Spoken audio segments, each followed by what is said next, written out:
रखमा। अब चलते हैं, सुन देखे ध्यान से। विज्ञान जितना पढ़ाए सबको क्या कर दे रिवीजन है जी। अब चलते हैं ऑप्टिक्स, किसको? रे ऑप्टिक्स, किरण प्रकाश की, किरण। कल शुरू करेंगे तरंग प्रकाश की, इसको बस रिवीजन करेंगे, इसको बस रिवीजन करेंगे। किरण के प्रकाश के बारे में सबसे ज्यादा महत्वपूर्ण योगदान किसका है जी? न्यूटन। किसका है? वो पढ़ेंगे तरंग प्रकाश की बढ़िया से। आज बस इसका रिवीजन करते हैं, किरण प्रकाश की। किरण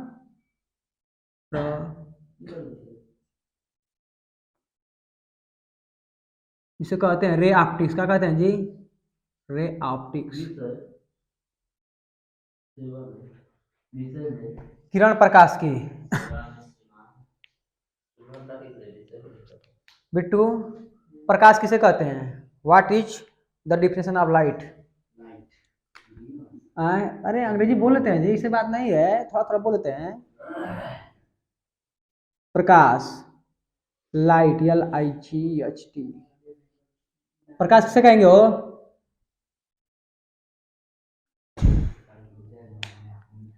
प्रकाश जो है एक प्रकार की क्या है? ऊर्जा है। क्या है? प्रकाश एक प्रकार का है जो, मैं छोड़ा ना, ऐसा कराना बढ़िया से। प्रकाश एक प्रकार की ऊर्जा है जो वस्तुओं को देखने में सहायता प्रदान करती है। हाँ बस सिंपल। प्रकाश एक प्रकार की ऊर्जा है ना वो, जो वस्तुओं को देखने में सहायता प्रदान करती है, या हमारी नेत्र क्या करता है? दृष्टि ज्ञान को जागृत करता है। कोई दिक्कत कष्ट परेशानी? इसके बाद पहला चैप्टर हम लोग पढ़े थे प्रकाश का परावर्तन। का पढ़े थे? अब ध्यान दीजिए, आप लोग ध्यान दीजिए। प्रकाश का परावर्तन, प्रकाश का परावर्तन, रिफ्लेक्शन ऑफ लाइट। अब ध्यान दीजिए, मान लीजिए कोई चिकना तल है। क्या है? चिकना तल है, चिकना तल है, तल है। क्या है जी? तल।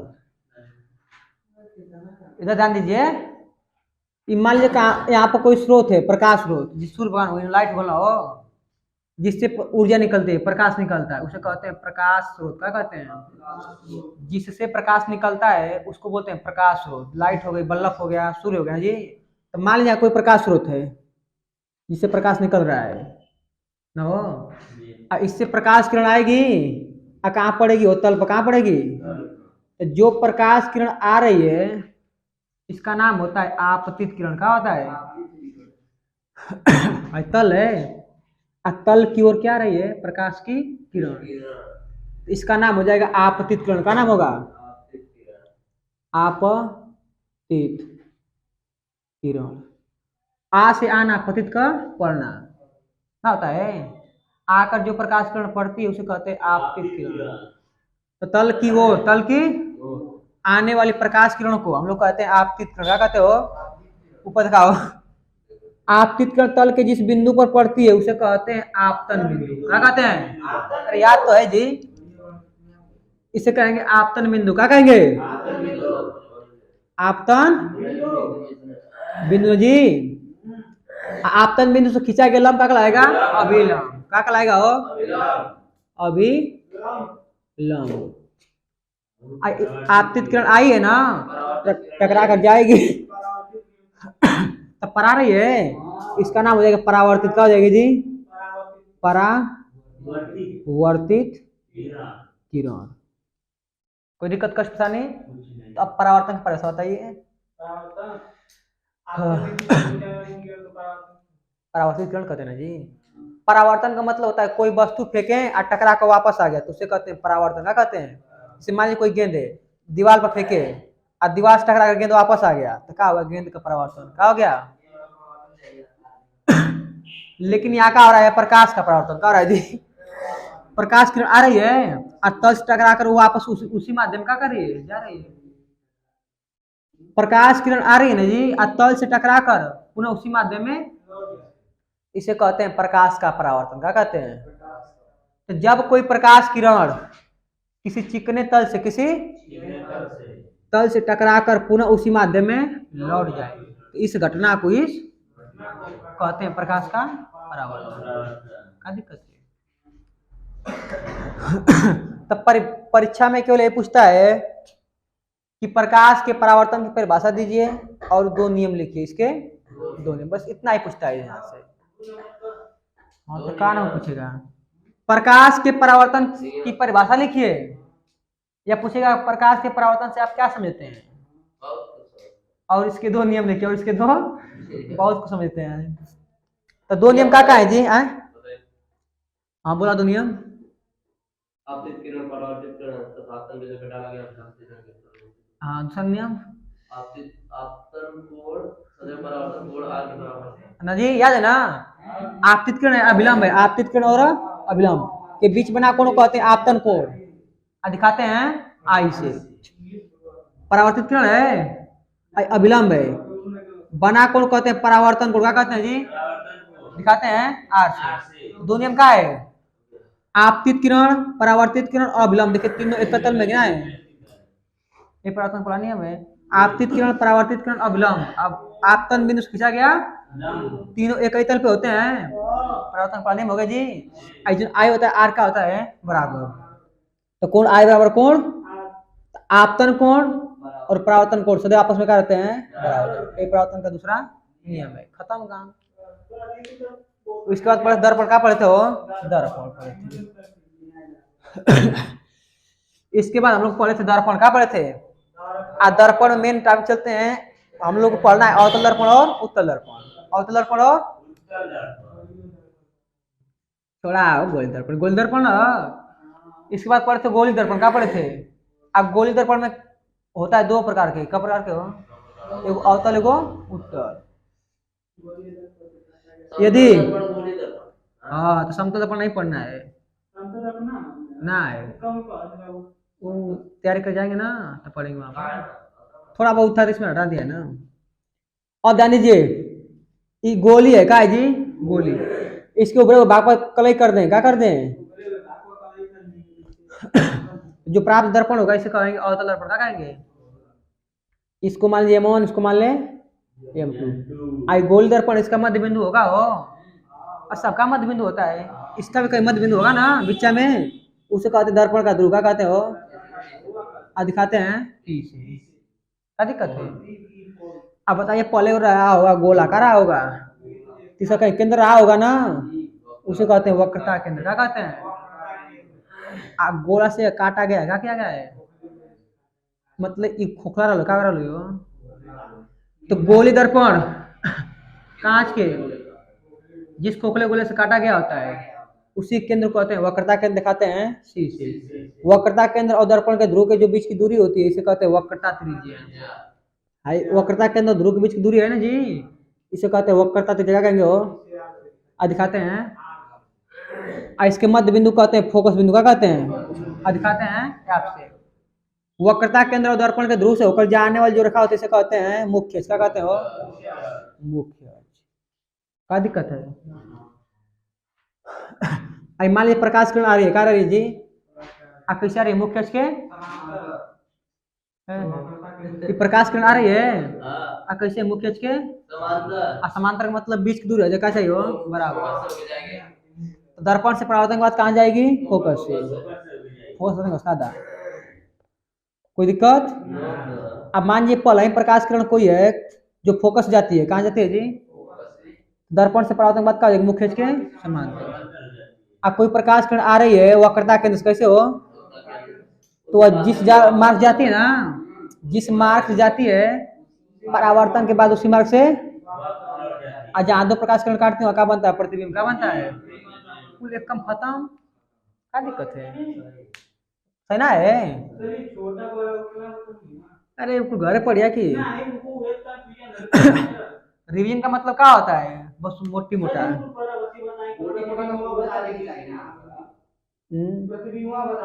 प्रतिबिंब ला प्रतिबिंब देखला मुख्य है का जी? मुख्य अक्ष। कोई दिक्कत हो? कहीं केंद्र होगा, वक्रता केंद्र दिखाते हैं शीशे हो।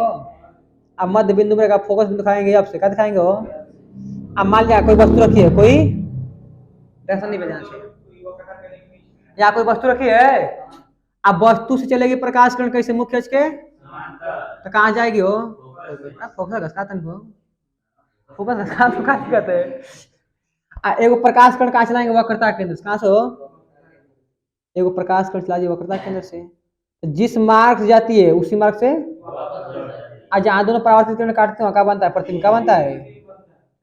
तो बताइए वस्तु कहाँ रखे हैं, अवतल दर्पण के सामने, अब वक्रता केंद्र और इधर आता है अनंत, कहता है जी, तो वस्तु को रखे हैं अवतल दर्पण के सामने, जो चमकुआ भाग होता है उसको कहते हैं सामने का भाग, आज जो कलर क्या होता है पेंट उजर का वाला, इसे कहते हैं पीछे का भाग। वस्तु कहाँ रखी, दर्पण के सामने, अकामा वक्रता केंद्र अनंत के बीच, तो प्रतिबिंब कहाँ बना है जी, वक्रता केंद्र फोकस के बीच ना, मान लो अब वस्तु इतना बड़ा, प्रतिबिंब इतना छोटा, तो प्रतिबिंब छोटा है, इसकी मुड़ी ऊपर इसकी मुड़ी नीचे, उल्टा है क्या है, तो लिख लेंगे ना, लिख लेंगे।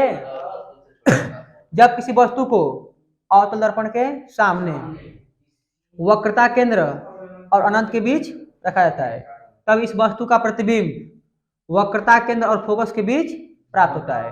दर्पण के सामने, दर्पण के वक्रता केंद्र और फोकस के बीच प्राप्त होता है, जो उल्टा है क्या है, अब वस्तु से छोटा है और ही वास्तविक है क्या है। जब वस्तु छोटा हो तो रेखीय अनुमान का 1 से कम हो, क्या कि रेखीय अनुमान क्या होता है, प्रतिबिंब का लंबाई बटा में वस्तु की लंबाई, समझ जाएगा ही, बोल दे बराबरी हो। दूसरा को अब घर बना लीजिए, अनंत भगवान देखो ना, अनंत पकड़ देख लीजिए, मान दर्पण ध्रुव का, दर्पण का मुख्य अक्ष का है जी, मुख्य अक्ष, ये वक्रता केंद्र है, आई का है फोकस का है, वक्रता केंद्र। आप बताए थे कि जब भी वस्तु रखेंगे अनंत पर, कहाँ रखेंगे हो, तो प्रकाश किरण आएगी मुख्य अक्ष के समांतर, कैसे आएगी, अब मुख्य अक्ष के समांतर आए ना है, दो प्रकाश किरण लाएंगे ना, दोनों आपस में समांतर रहेंगे, दोनों आपस में क्या रहेंगे, समांतर रहेंगे, दोनों चला दो चलाते हैं प्रकाश किरण, कहाँ से आ रहे हैं, अनंत से, कहाँ से आ रहे हैं जी, अनंत से, यह प्रकाश किरण कहाँ से आ रहे हैं, अनंत से, अब मुख्य अक्ष कैसे हैं, समांतर, तो कहाँ जाएगी, फोकस कहाँ जाएगी हो, तो प्रतिबिंब कहाँ बनेगा, फोकस पर, प्रतिबिंब कहाँ बनेगा, जहां काटती है वही प्रतिबिंब बनता है, तो कहाँ काट दी, फोकस पर, कहाँ काट दी, लिख देंगे। जब किसी वस्तु को अवतल दर्पण के सामने अनंत पर रखा जाता है, कहाँ रखा जाता है, तब इस वस्तु का प्रतिबिंब फोकस पर प्राप्त होता है, कहाँ हो, जो बिंदु के आकार का होता है, जो बिंदु के आकार का होता है, लेकिन उल्टा होता है, कैसा होता है, कहाँ गोड़ कर दिखाओ, प्रकाश ऊपर गई, अब मूड़ी का प्रकाश कहाँ ला, नीचे, मूड़ी का प्रकाश आ रहा है नीचे, और गोड़ का प्रकाश कहाँ जा रहा है जी, ऊपर, तो प्रतिमा का बनेगा उल्टा, का बनेगा, अब बिंदु के आकार का, कैसे बनेगा हो, लिखना लेंगे ये सब, तो अनंत पर रखा है ना, तो कहीं चला सकते हैं, क्या दिक्कत है, ये अनंत पर रखा है, कहाँ रखा है हो, अनंत, हाँ, तो ऊपर चलते रहे कुल, क्या दिक्कत है, दिक्कत हो। अब देखिए ध्यान से, बहुत समय लगता है पढ़ाने में इसको, दर्पण का ध्रुव है क्या, दर्पण का ध्रुव, दर्पण ध्रुव है जी, ये वक्रता केंद्र ना हो, आई का फोकस, तो ध्यान दीजिए इधर, मान लीजिए वस्तु के रखे हैं, तो प्रकाश किरण चलेगी, कहाँ जाएगी हो, फोकस से, आगे चलाएंगे वक्रता केंद्र से हो, आज जहाँ काटेंगे वहाँ बनेगा प्रतिबिंब, ये वस्तु है, आई का है प्रतिबिंब, इसको मान लीजिए ए बी, इसको ए डैश, अब ध्यान दीजिए, जो वस्तु की दूरी है, कोई भी दूरी नापेंगे, कहाँ नापेंगे, दर्पण की दूरी, कहाँ नापेंगे हो, किसी भी वस्तु का दूरी नापें, चाहे फोकस दूरी नापें, चाहे प्रतिबिंब का दूरी नापें, कहाँ से लेंगे, हमेशा दर्पण के ध्रुव से, संदीप ऊपर देखा, तो दर्पण के ध्रुव से, दर्पण के वस्तु का दूरी का दिखा यूं से, किसे हो, दर्पण के ध्रुव से वस्तु की दूरी को दिखाएंगे किससे, दर्पण के ध्रुव से वस्तु की दूरी दिखाएंगे किसे हो? यूं से। किसे दिखाएंगे? क्यों दिक्कत?